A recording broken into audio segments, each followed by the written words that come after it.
ونصلي ونسلم على سيدنا ومولانا محمد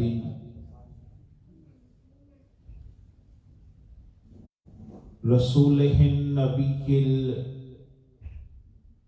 الأمين المكين الحنين الكريم الرؤوف الرحيم. أما بعد فأعوذ بالله من الشيطان الرجيم. بسم الله الرحمن الرحيم. قال الله تبارك وتعالى في الكلام المجيد والفرقان الحميد. يا أيها الذين آمنوا استعينوا بالصبر والصلاة إن الله مع الصابرين ولا تقولوا لمن يقتل في سبيل الله أموات بل أحياء ولكن لا تشعرون. وَلَنَبْلُوَنَّكُمْ بِشَيْءٍ مِّنَ الْخَوْفِ وَالْجُوعِ وَنَقْصٍ مِّنَ الْأَمْوَالِ وَالْأَنفُسِ وَالثَّمَرَاتِ وَبَشِّرِ الصَّابِرِينَ. صدق اللہ مولانا العظیم. وصدق رسولہ النبی الکریم وَنَحْنُ عَلَى ذَلِكَ لَمِنَ الشَّاهِدِينَ والشاکرین والحمد للہ رب العالمین. ان اللہ وملائکتہ یصلون علی النبی یا ایہا الذین آمنوا صلوا علیہ وسلموا تسلیما. تمام احباب ہدیہ درود و سلام بحضور سرور کائنات پیش فرمائیں. الصلاۃ والسلام علیک یا سیدی یا رسول اللہ وعلی آلک وصحابک یا سیدی یا حبیب اللہ. الصلاۃ والسلام علیک یا سیدی یا رحمت للعالمین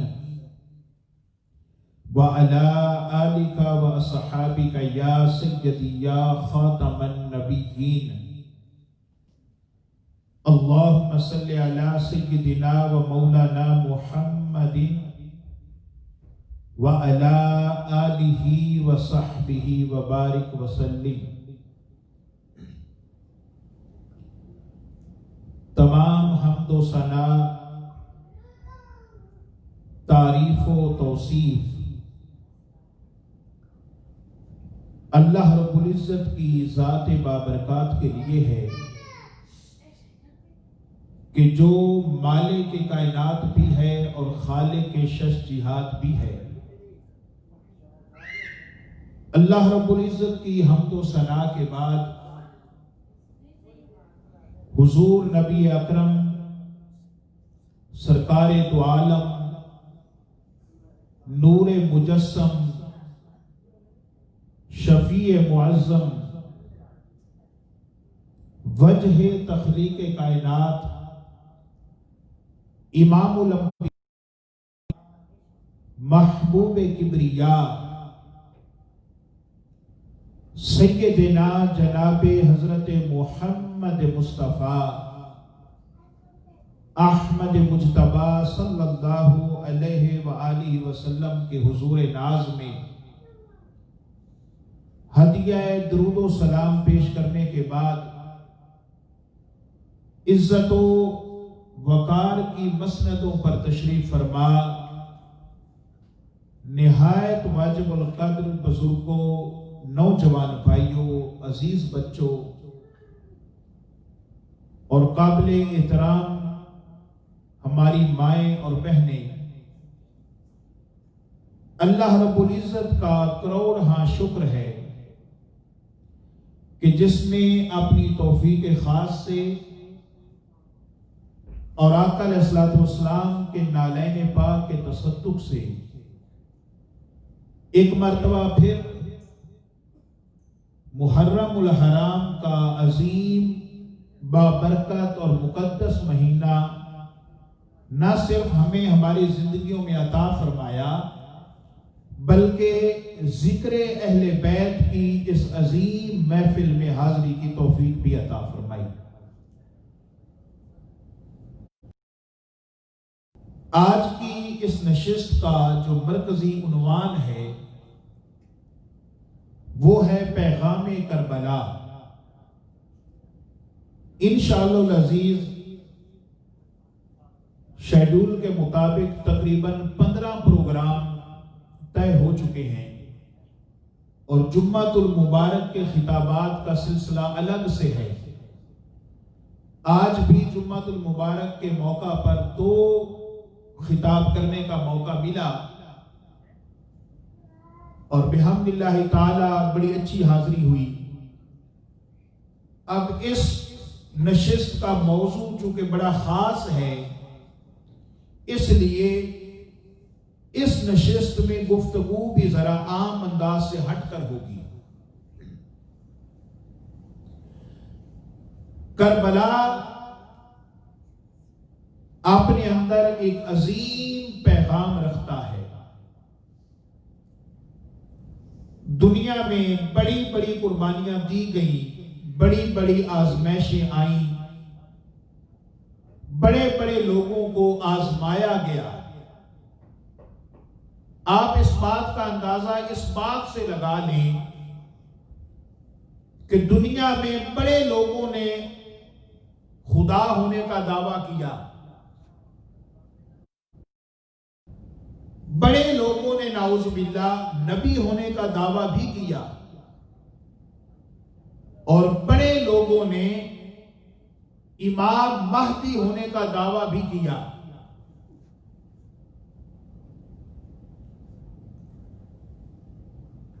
اب وہ کس سوچ کے ساتھ یہ دعوے کرتے تھے وہ سوچ بھی ہم جانتے ہیں، وہ نظریہ بھی ہم جانتے ہیں، وہ فکر بھی ہم جانتے ہیں، مگر تاریخ انسانی کے اندر کسی شخص نے بھی حسین ہونے کا دعویٰ نہیں کیا۔ حسین ہونے کا دعویٰ، خدائی کا دعویٰ کیا، نبوت کا جھوٹا دعویٰ کیا، امام مہدی ہونے کا دعویٰ کیا، مگر حسین ہونے کا دعویٰ کسی نے۔ اتنا تو وہ شخص بھی جانتا ہے جو خدائی کا دعویٰ کرتا ہے، نبوت کا دعویٰ کرتا ہے، امام مہدی ہونے کا دعویٰ کرتا ہے کہ اگر میں نے حسین ہونے کا دعویٰ کیا تو مجھے پھر سے کربلا کی اس تاریخ کو دہرانا پڑے گا جو کبھی دہرائی نہیں جا سکتی۔ اس لیے دنیا میں حسین صرف ایک ہے، صرف ایک ہے جو مولا کائنات علی المرتضیٰ کے بیٹے ہیں اور شہزادی کونین کے جگر گوشہ ہیں، اور وہ حسین ہیں جنہیں تاجدار کائنات اپنے کندھوں کی سواری کرواتے ہیں اور اس سواری پر اللہ رب العزت کے سامنے اور صحابہ کے سامنے ناز کرتے ہیں۔ اپنی گفتگو کے آغاز میں قرآن مبارکہ جو آج کے اس موضوع سے ریلیٹڈ ہے اور جس کو میں پیغام کے طور پہ عرض کرنا چاہتا ہوں وہ کیا ہے؟ ویسے تو کربلا اپنے اندر سینکڑوں لا تعداد پیغام رکھتی ہے۔ کربلا کے سینے میں پیغام ہیں، مگر انتہائی اختصار کے ساتھ ان میں سے 2-3 پیغام جو ہمیں ملتے ہیں وہ آپ احباب کے سامنے عرض کروں گا۔ ویسے تو کربلا صبر کا نام ہے، کربلا صبر کا نام ہے. اور دوستو صبر بہت بڑی نعمت ہے. اللہ نے ساری کامیابیوں کو صبر کے اندر چھپا کے رکھا ہے. ہم اپنی زندگیوں کو اگر صبر کا پیکر اتم بنا لیں تو یقین کر لیں کہ کامیابیاں ہمارے قدم چومیں. مگر بے صبری کی وجہ سے اللہ کی بڑی نعمتیں جو ہماری طرف آ رہی ہوتی ہیں ہم ان کا دروازہ بند کر دیتے ہیں. اب چونکہ صبر بھی ایک بڑا طویل موضوع ہے مگر اختصار کے ساتھ عرض کر رہا ہوں. کربلا شکر کا نام ہے. کس چیز کا نام ہے؟ شکر کا نام ہے. کربلا ہمیں پیغام دیتی ہے کہ بندہ اگر تجھے خدا کا بندہ ہونے پر ناز ہے اور دعویٰ ہے تو پھر اپنے اندر شکر کی کیفیت کو پیدا کر لے. یقین کر لیں کہ شکر کرنے سے وہ نعمتیں ملتی ہیں جن کا ہم زندگی میں کبھی گمان بھی نہیں کر سکتے.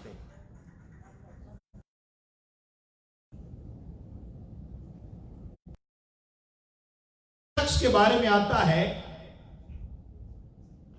بلکہ شام کوہ طور پہ جا رہے تھے اللہ سے کلام کرنے. مجھے شکر سے بات یاد آ گئی تو راستے میں آپ دو افراد سے ملے, دو مختلف لوگوں سے ملے.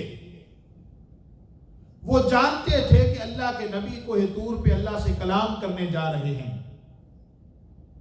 ان میں سے ایک شخص کہتا ہے پیارے موسیٰ علیہ السلام مجھے اللہ نے اتنا نوازا ہے, اتنا نوازا ہے, اتنا نوازا ہے کہ اب اس کی نعمتیں اپنے پاس محفوظ کرنے کے لیے میرے پاس جگہ نہیں ہے.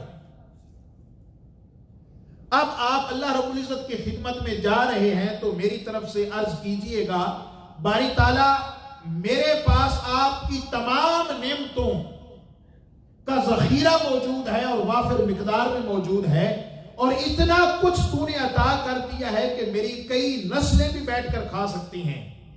اب التجا کیجئے گا اللہ کے حضور کہ اب مجھ پر اپنی نعمتوں کا دروازہ بند کر کے کسی اور کو دے دے. آپ آگے چلے, ایک اور شخص ملا جس کے تن پر لباس بھی نہیں تھا اور اس نے اپنے جسم کو درخت کے پتوں سے چھپا رکھا تھا. وہ عرض کرتا ہے پیارے موسیٰ علیہ السلام آپ چونکہ اللہ رب العزت کے حضور جا رہے ہیں تو آپ اللہ کے ہاں میرا یہ پیغام عرض کر دیں کہ تو نے اپنے بندوں کو بڑا نوازا ہے مگر مجھے پہننے کے لیے لباس بھی میسر نہیں ہے. میرا یہ حال اللہ کے حضور پہنچا دیں. اللہ رب العزت نے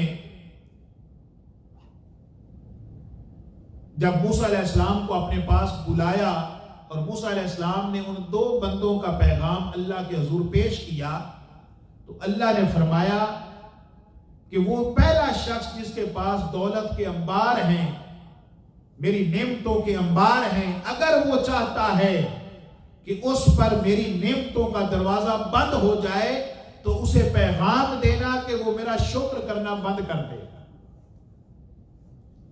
میرا شکر کرنا, چونکہ جب تک وہ شکر کرتا رہے گا میں اسے نوازتا رہوں گا. اور دوسرے بندے کو جا کر پیغام دینا کہ میرا اور زیادہ شکریہ ادا کیا کرے, میرا اور شکر ادا کیا کرے. تو موسیٰ علیہ السلام پیغام لے کر واپس آئے.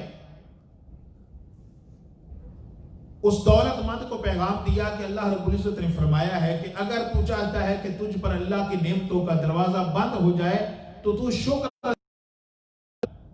اس نے کہا خدا کی قسم میرے نامہ اعمال میں شکر کرنے کے علاوہ کوئی عمل ہے ہی نہیں, تو میں اس اپنے عمل کو کیسے چھوڑ دوں. میں اللہ کا شکر ادا کرنا ہرگز ترک نہیں کروں گا. تو آپ نے فرمایا اگر تو شکر ادا کرنا نہیں بند کرے گا تو اس کی نعمتوں کا دروازہ بھی تجھ پر کبھی بند نہیں ہوگا. اور دوسرے کو پیغام دیا کہ اللہ کا حکم ہے کہ تو شکر نہیں کرتا تو اللہ کا اور شکر ادا کیا کر. جب تو اور شکر ادا کرے گا تو اللہ تجھے بھی نواز دے گا. تو دوستو شکر، کربلا سے شکر کا پیغام بھی ملتا ہے، صبر کا پیغام بھی ملتا ہے، اور کربلا سے تسلیم و رضا کا پیغام بھی ملتا ہے. اللہ کی رضا، اور جو بندہ اللہ کی رضا میں راضی ہو جائے، دنیا میں اللہ کی رضا پر راضی ہونے سے بڑی نعمت اور عبادت کوئی نہیں ہے. اللہ کی رضا پر راضی ہونے سے بڑی نہ کوئی عبادت ہے نہ کوئی درجہ ہے.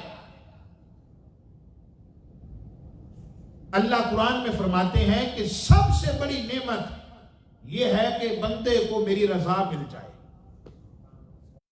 اور بندہ اپنا سر تسلیم خم کر دے اللہ کے حضور، اللہ کے دربار میں.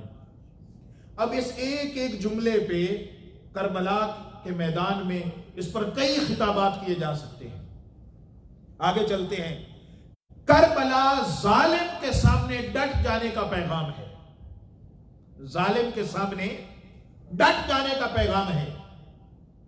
اور آپ یاد رکھ لیں سب سے افضل کلمہ اور بہترین کلمہ ظالم اور جابر کے سامنے کلمہ حق کو بلند کرنا ہے.